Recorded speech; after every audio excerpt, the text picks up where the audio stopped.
Hi, Griffin here, and welcome to Chapter 3 of Sea of Conquest, the pirate game by Fun Plus. We're moving into Whirlpool Treasure here, where we find another artifact that will help us as we continue to play the game. You'll remember that the previous artifact was the compass that helped us get the treasure. So we will find out what the next artifact is that will help us as we continue to play along in Sea of Conquest. There's some new tips in this shorter video this time, and we will see as we continue to play what these tips are. The first one is that you can change the look of your flagship with colours, as you can see, and they unlock as you continue the game, or you can add a logo to personalise your ship and its sails.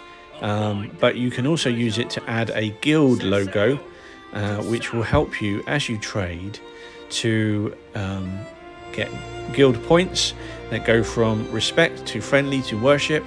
And the more points that you accrue for that particular guild, you can actually get on new maps bonuses, and also they give you rewards as well. Here we are discovering an island. That is something that you do when you go to a new map, and there are plenty of places to discover and to explore. Here we have a small example of what it's like to PvP, player versus player, in the map. It's a lot more fluid, and as you can see, you can pick up loot from those players. So this is, we point on the ship, we then press attack, and then we see our health bar and their health bar. And obviously, if you have more power, then you're more likely to win. But that's where setup comes in. It is important to have the right setup, and so any information that you can find on what kind of heroes to use and what ship parts to use is worth looking into. Here we are going into another part of the area, the fog, and that is something, as I mentioned before, the fog in new maps is something that you need to explore. You won't be able to see the full map unless you start exploring. And we're using the mission references to move around in the map to make sure that we get to the next parts of the storyline. So here we have a cutscene, and there's Cordelia. Cordelia is one of the heroes that you can actually add to your crew. Stanley isn't. And Cordelia is a healer, and she helps to restore HP, health points, and she also, her attacks as well, help to dull the enemy's attacks. So here we have an example of what happens in your flagship, but more fluidly in the game. So Henry is attacking, but Betty is interrupting the attack or dulling the attack of the enemy player, and you'll see that will come up. There's a bar that says use Betty now. So here we are there, and she uses her attack to block the attack of the other player, and that's what happens, but it happens fluidly inside the game and you don't get to control it. It just happens by itself. So Stanley there going to the bottom of the ocean. Incidentally, with the heroes, every hero that you add to your fleet, so for instance you pick a captain, you can pick Henry to start with. Henry's a good captain to start with.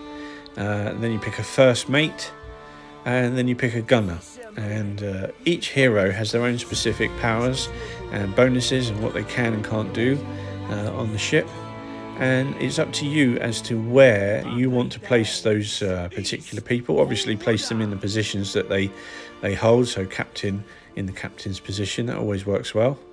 But you can then level up your heroes, and you can do that by collecting points in the game, certain objects in the game that you will see later on in tutorials that will allow you to upgrade your heroes. And at the moment I'm in S5, and the maximum is 126, but I think in other maps they probably are higher at the moment, slightly higher anyway. So yeah, from level 1 to 126 is quite a lot of work and grind, but it's worth doing. Here we have a whirlpool.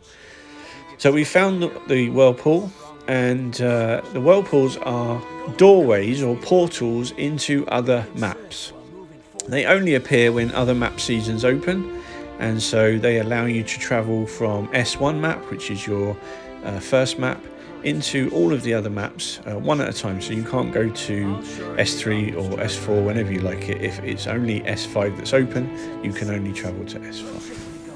So here we've used our compass. Did you see the blue torch beam that comes out of the front of the search beam that comes out of the ship, and that allows us to find the treasure? And the artifact is the storm horn, and that storm horn allows us to travel very fast across parts of the map.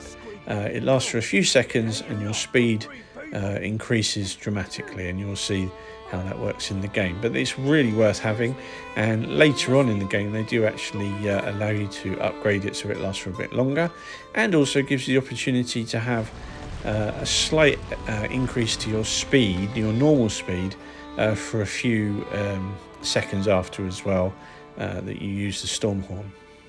So that was chapter 3 all finished, and thanks for watching, and stay tuned for chapter 4. I hope you enjoyed it. Thanks very much. Bye.